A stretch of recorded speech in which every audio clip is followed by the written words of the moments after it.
Hello and welcome everyone to my channel, My Time, My Teacher. In this video, we will talk about figures of speech. They are also called poetic devices. It is basically related with poetry. When we have the poems are used, they are having figures of speech or the poetic devices, and the question is asked. First of all, I want to tell you what a figure of speech is. A figure of speech is basically a word or sometimes a phrase that is having a different meaning than the ordinary one. Then the types, there are so many types. I'm going to give you 8 or 9 here. The most important one which are used always and which are very easy to remember. I will give you the definition as well as the examples of all, right? So keep in mind you are watching the full video to get over with the figures of speech, right? First of all, this is simile. Simile, keep in mind about the spelling S-I-M-I-L-E, that is simile.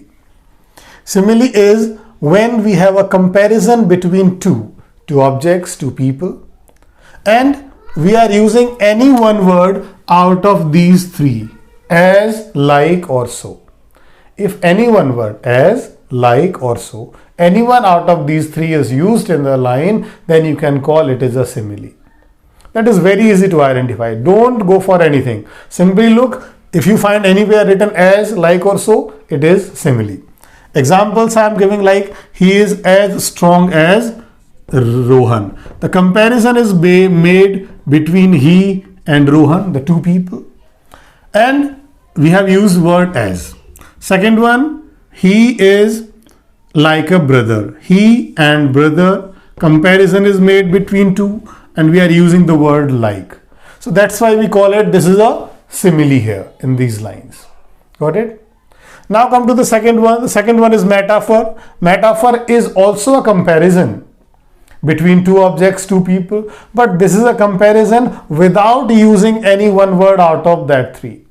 We do not have here that as, like, or so. The comparison is the same.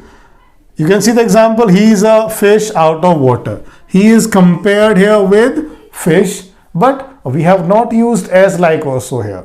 The second one, my children are the flowers of my garden. The children are compared with the flowers, but without using as, like, or so. So that's why this is called here metaphor. Once again, simile is a comparison between two using as, like, so. Metaphor is a comparison between two without using as, like, so. 3 is hyperbole. Hyperbole is basically when we exaggerate the things. The things are exaggerated, then we call it hyperbole. For example, my suitcase weighs a ton. A ton. How can we have a suitcase of a ton? We are exaggerating the things and it becomes a hyperbole. The second one, I'm trying to solve a million questions. How many questions? Not 1, 2, 3, 10, 100, a million questions. Again, we are exaggerating the things and it becomes hyperbole. Number 4 is alliteration. Alliteration is also very easy. It is basically the repetition of sounds. How? Minimum twice or more than that. If the same sound is repeated twice or more than that in the same line, then it is called alliteration. For example, Coca-Cola. Coca-Cola. Again repeating, Dunkin' Donuts. Duh. Right? 2 words. Third one, a big bully beats a baby boy. B. 5 times b sound we have in the same line, same sentence. So this is called alliteration. When the sound is repeated, minimum 2 times it should be there. The words are different, not a problem, but the same sound. If they're starting with the same sound, then it becomes alliteration. Number 5, we have onomatopoeia. The spelling is different, but we pronounce it like onomatopoeia. That is when we have the natural sounds in the line. Like example, you can see the gushing storm flows in the forest. Gushing. The sound word is used here. Second example is murmuring of innumerable bees. Murmuring. Murmuring is also the sound word. So if we have the sound word, natural sound word, then it is called onomatopoeia in this line, in the sentence. Number 6 is personification, as it goes with the name person, personification. when the non-humans are treated just like a human being, or you can call it like human activities are used for non-humans. There we use personification. For example, the water danced across my window. Dancing is basically the habit of human being, but here we are using the word dancing for water, so that's why it is personification here. The second example, the statue is smiling at me.